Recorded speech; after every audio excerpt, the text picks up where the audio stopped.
As a young man, he valued chivalry and loved martial arts, possessing such great strength that he could lift a tall pot and whirl it like a whirlwind. During the Chongzhen era, the imperial examination was held in the capital, but I was ill and confined to bed, feeling very worried. There is a fortune teller at the market who can determine if a person is alive or dead. I plan to ask him. After they arrived, the diviner said, "Are you here to ask about the servant's illness?" The princess nervously replied yes. He said, "The patient is not in danger, but you are." The ruler then cast a divination himself. After the diviner cast the hexagram, he exclaimed in surprise, "You will die 3 days later." Upon hearing this, the ruler was very shocked. The diviner calmly said, "I have a little skill. Give me 10 taels of silver, and I can help you avoid misfortune." However, the master thought to himself that life and death had already been determined. Such arts could not change fate, so he did not agree and stood up to leave. The diviner said, "It's a pity that small expense. Don't regret.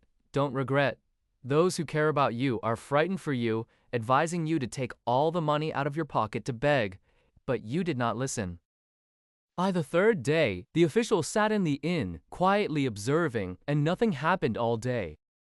At night, closing the door of the room, lighting the lamp, and sitting upright with his sword.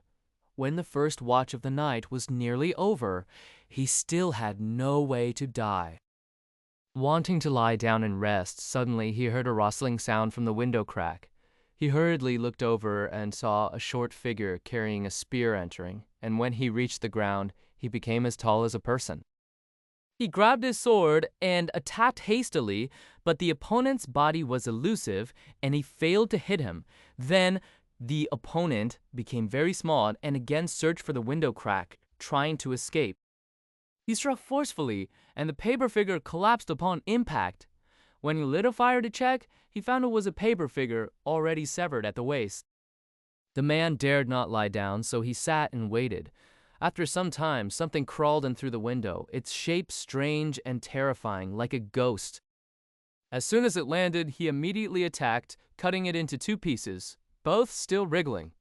Afraid they would get up again, he continued attacking, each strike hitting accurately, the sound not soft at all. Upon closer inspection, it turned out to be a clay idol, its fragments already broken. He then moved to sit under the window, his eyes fixed on the gap in the window. After a long time, he heard something outside the window, like a cow panting, and something pushing against the window. The walls of the house trembled, and it seemed as if the building was about to collapse.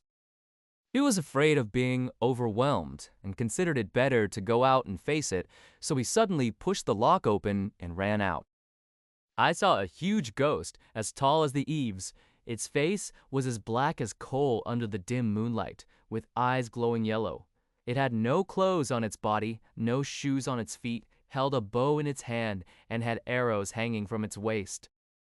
The official was shocked, and the ghost had already drawn its bow and aimed an arrow.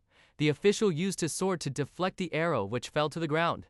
Trying to attack it, the ghost drew its bow again. The official quickly jumped aside to avoid it, and the arrow pierced the wall, making a trembling sound. The ghost was very angry, drew his sword, and swung it as fast as the wind, rushing forward to strike the old man. The old man swiftly leaped forward like a monkey.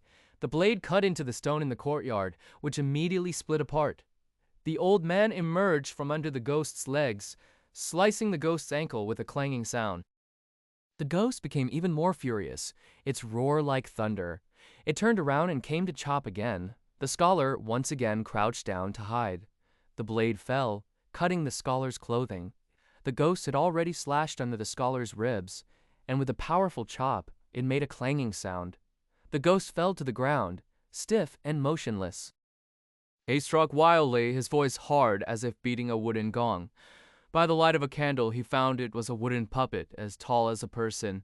A bow and arrows were still tied around its waist. Carved into a fierce expression where the sword had cut, there were bloodstains.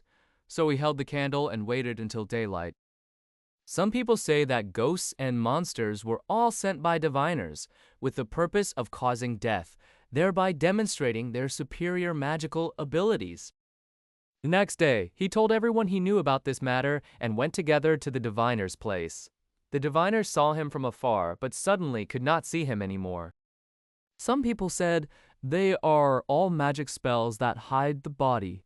Dog blood can break them." The Marquis followed his advice and made preparations before going.